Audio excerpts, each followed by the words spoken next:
अच्छा जी, last lecture में हमने देखा कि डाटा हमारे पास क्या होता है और इन्फॉर्मेशन क्या होती है, उसका हमने इंट्रोडक्शन कर लिया। ठीक है जी।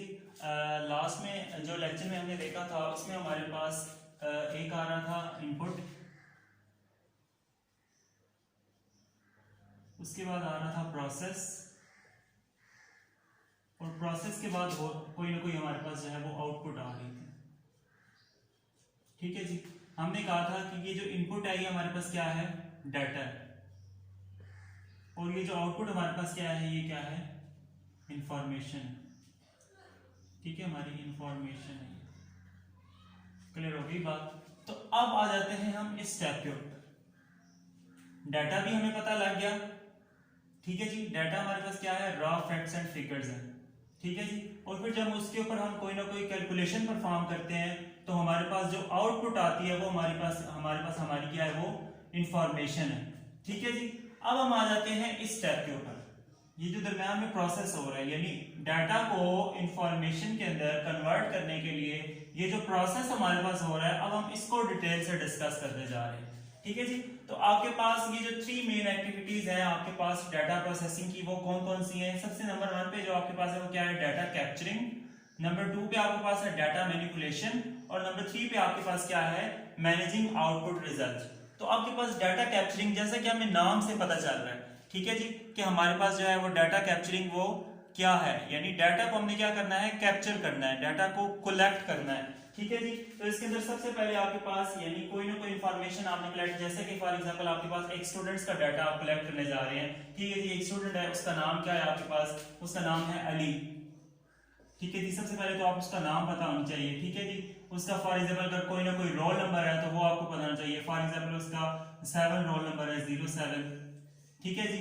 इसके अलावा उसका क्लास, उसका ग्रेड कौन सा है, फॉर एग्जांपल वो ICS पार्ट 2 का स्टूडेंट है, तो ये आपको पता होना चाहिए। ठीक है जी, क्लियर हो रही है बात। और इसके अलावा सब्जेक्ट के मार्क्स और कुछ भी आपके पास जो है वो उसके हवाले से आपके पास डाटा हो सकता है जो आप कैप्चर करेंगे।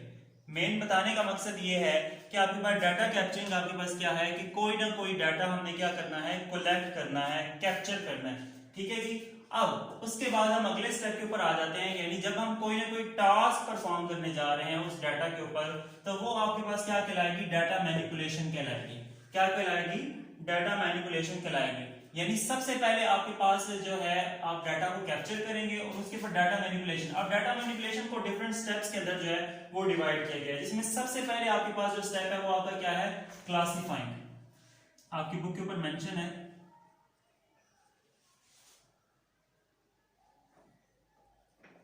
क्लासिफाइंग।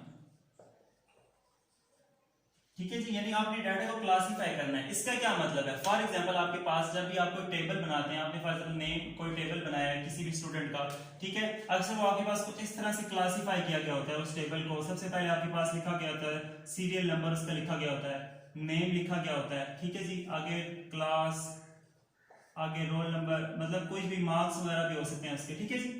तो ये आपके पास क्या किया गया, यहाँ पे डिफरेंट कैटेगरीज में उसको क्लासिफाई कर दिया गया है। यानी आपके पास उसका सीरियल नंबर, उसका नेम, उसकी क्लास, उसका ग्रेड, डिफरेंट क्लासिफिकेशन कर दी गई है यानी उसके डाटा की। ठीक है जी। तो ये आपके पास स्टेप क्या हो गया, क्लासिफाई हो गया, जिसमें आपके पास आप डाटा को जो है डिफरेंट क्लासेस में क्लासिफाई कर देते हैं। ठीक है जी। उसके बाद हम आ जाते हैं जो आपके पास नेक्स्ट है वो हमारे पास क्या है, कैलकुलेशन। अब फॉर एग्जांपल आपने इसी तरह क्लासेस बना दी, उसको क्लासिफाई कर दिया, अब आप उसके ऊपर क्या कर रहे हैं, कैलकुलेशन उसकी कर रहे हैं। यानी जैसे कि फॉर एग्जांपल आपने डिफरेंट सब्जेक्ट्स के मार्क्स लिख दिए। ठीक है जी, फॉर एग्जांपल आपने इंग्लिश के मार्क्स लिख दिए। ठीक है जी, इंग्लिश के, मैथ के लिख दिए, उर्दू के लिख दिए। ठीक है जी। अब यहाँ पे आप क्या कर रहे हैं, टोटल मार्क्स, टोटल उसका कैलकुलेट कर रहे हैं। तो ये आप क्या कर रहे हैं, कैलकुलेशन कर रहे हैं। यानी आपने जो डाटा कैलकुलेट किया था, जो इस डाटा को डिफरेंट कैटेगरीज में क्लासिफाई किया था, ये भी क्लासिफिकेशन ही हुई है ना। देखे ना, इंग्लिश के मार्क्स अलग हैं, मैथ के मार्क्स अलग हैं, उर्दू के मार्क्स अलग हैं, ये डिफरेंट क्लासेस बनी हुई हैं।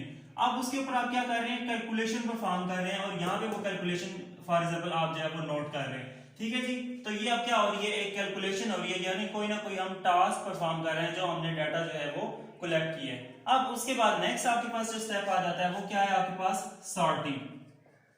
सॉर्टिंग बेसिकली क्या है? सॉर्टिंग है अरेंज करना। ठीक है जी। फॉर एग्जांपल आप ये चाहते हैं कि आपने रिजल्ट तैयार करना है स्टूडेंट्स का, आपने सबके मार्क्स कलेक्ट कर लिए, ठीक है जी, उनके टोटल मार्क्स भी निकाल लिए। अब आप ये चाह रहे हैं कि आपके पास जो हाईएस्ट मार्क्स वाला स्टूडेंट है वो सबसे ऊपर आ जाए, और जो उससे फिर लोएस्ट मार्क्स वाला है उससे नीचे, फिर उससे जो लोएस्ट वाला है वो उससे नीचे। यानी आप उसको क्या कर रहे हैं? सॉर्ट करना चाह रहे हैं, अरेंज करना चाह रहे हैं उसको। ठीक है जी। तो वो आपके पास क्या कहलाएगी? सॉर्टिंग कहलाएगी। यानी आपने डाटा को क्लासिफाई भी कर लिया, कैलकुलेशन भी परफॉर्म कर लिया, अब आप उसको क्या करने जा रहे हैं? सॉर्ट करने जा रहे हैं। फॉर एग्जांपल आप कुछ इस तरह से सॉर्ट कर रहे हैं कि ये आपके पास यहाँ पे उनके नेम्स आ जाते हैं और यहाँ पे उनके ग्रेड आ जाते हैं। ये आपके पास फर्स्ट ग्रेड वाला सबसे ऊपर हो गया, फिर सेकंड वाला हो गया, फिर थर्ड वाला हो गया, और इसी तरह सो ऑन। ठीक है जी। तो ये आप क्या कर रहे हैं? सॉर्ट कर रहे हैं उसको, यानी डाटा को क्या कर रहे हैं? अरेंज कर रहे हैं। बेसिकली जो आप क्या कर रहे हैं? उसको डाटा को अरेंज कर रहे हैं, तो ये सॉर्टिंग कहलाएगी। अब समराइजिंग, समराइजिंग में आपके पास क्या हो गया? जब आपके पास बहुत ज्यादा लार्ज डाटा आ जाता है तो उस डाटा को आपने यूजफुल फॉर्म के अंदर कन्वर्ट करना है, आपने क्या करना है? उसको समराइज करना है। ठीक है जी। फॉर एग्जांपल आप ये चाहते हैं कि आपके पास ये कुछ डाटा है, अब इसमें से आप ये चाहते हैं कि आपको ये अंदाजा हो जाए, समराइजिंग में यहाँ पे पॉइंट लिख देता हूँ कि आपको ये शायद आपको वहां से नजर नहीं आएगा, यहाँ पे मैं लिख देता हूँ। यानी आप ये चाह रहे हैं कि आपके पास, आपको अंदाजा हो जाए कि आपके पास जो डाटा आपने कलेक्ट किया, जो रिजल्ट आपने कैलकुलेट किए, उससे आप एक रिजल्ट निकालना चाहते हैं, समराइज करना चाहते हैं कि आपके पास टोटल नंबर ऑफ स्टूडेंट्स जो पास हुए हैं वो कितने हैं और जो फेल हुए हैं वो कितने हैं। ठीक है जी। इस स्पेलिंग मिस्टेक भी नहीं जाना आप लोगों ने। ठीक है जी।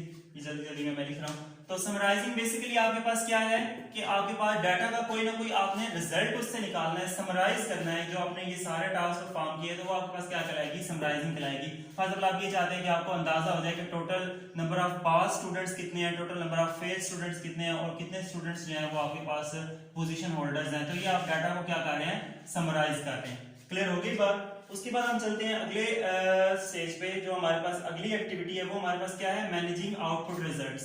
Managing output results. अब आपने ये सारा काम कर लिया, अब आपने इन डाटा को क्या करना है? इन रिजल्ट्स जो आपके पास आ गए उसको क्या करना है? मैनेज करना है। ठीक है जी। जैसा कि फॉर एग्जांपल इसी में भी पहला स्टेप बताया गया, स्टोरेज। यानी आप चाहते हैं कि आपके पास जो डाटा आ गया है उसको आप कहीं ना कहीं स्टोर कर लें। ठीक है जी। तो सबसे पहला क्या है? स्टोरेज। जैसे कि आप लोग के रिजल्ट्स के रिकॉर्ड्स पड़े हुए होते हैं आपके स्कूल्स कॉलेजेस में। ठीक है जी। तो वो डाटा को उन्होंने स्टोर किया होता है। ठीक है। उसके बाद आपके पास क्या है? रिट्रीवल। रिट्रीवल का क्या मतलब है?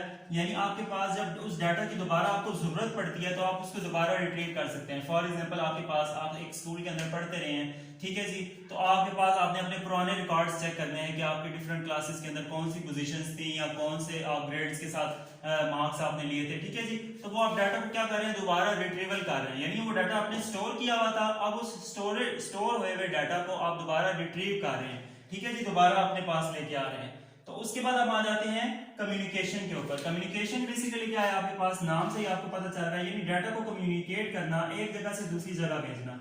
अब ये जो डाटा आप रिट्रीव कर रहे हैं इसको आप, जैसे कि मैंने आपको बताया कि आप एक स्कूल से अपना सारा जो बायोडाटा निकलवाना चाहते हैं तो उसको आप कम्युनिकेट भी तो करेंगे ना, कहीं लेके जाएंगे। फॉर एग्जांपल आपने अपनी स्टडी कंप्लीट कर ली है तो आप जॉब के लिए जा रहे हैं, वहां पे जो आपकी सीवी होगी उस सीवी के अंदर आपके पास वो डाटा आपका सारा जो है रिट्रीव होकर आया होगा, उसको आप कम्युनिकेट करेंगे, अपनी सीवी को डिफरेंट जगहों पे भेजेंगे ताकि किसी अच्छी जॉब के लिए आपको जो है लोग हायर कर सकें।